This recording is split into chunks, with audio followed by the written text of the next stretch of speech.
Pakita ko sa inyo kung paano maglinis ng crab o yung kagang. Ito yung sa amin tawag kuray. Sa Bisaya is kagang. Pero lahi pa to ng crab. Tara, let's go. Yan, ganito lang yan. Oh. Bibiyakin lang yan. Yan. Kasi pag hindi biniyak at tinanggal yung kinain, mapait siya guys. Pero hindi naman ito marumi. Ang pagkain lang nito mga yung napulok na kahoy at saka yung mga dahon-dahon. Yan, ganito lang. Yan. Ito kasi ngipin to. Kaya mag-ingat dahil matalas to. Mag-ingat sa pagtatanggal. Pero madali lang naman tanggalin. Kasi ano lang naman, simple lang. O ayan. Ito kasi yung ipunan ng pagkain nila guys. Kailangan tanggalin to. Ayan o. Yan. Ito yung ngipin. Kailangan mag-ingat dyan kasi matalas. Ayan yung pinangkakagat nila sa pagkain nila.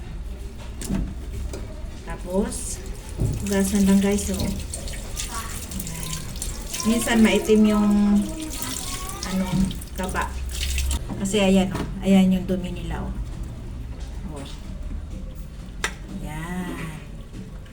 Dumi nila yan guys, para hindi na rin mapasama sa luto,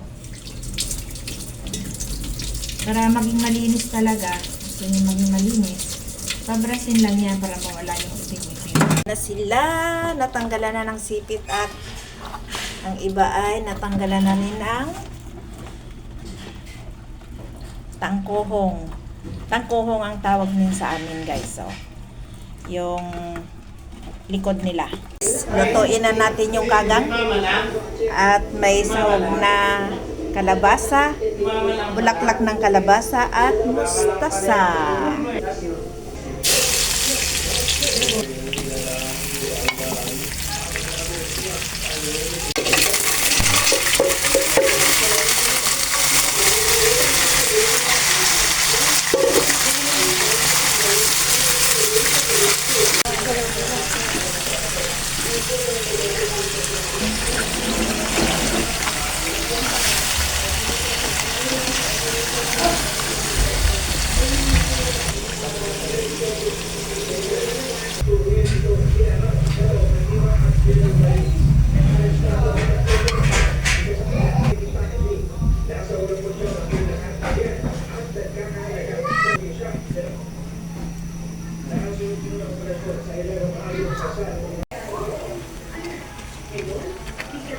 Wala, maitim mo.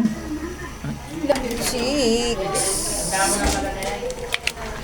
Sarap, guys. Baka ng sipit. Ang hirap paluin.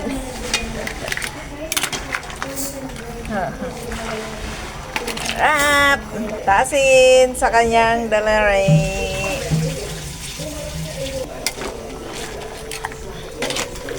Toto na to guys. Oh. Harap na yan. Ayan o, ang taba. Oh. Tsaba. Ayan, nilagay na yung kakangata. Hindi na pwedeng takpan. Ganito na lang. Tapos meron pa palang adobong bampoy. Daming ulam guys.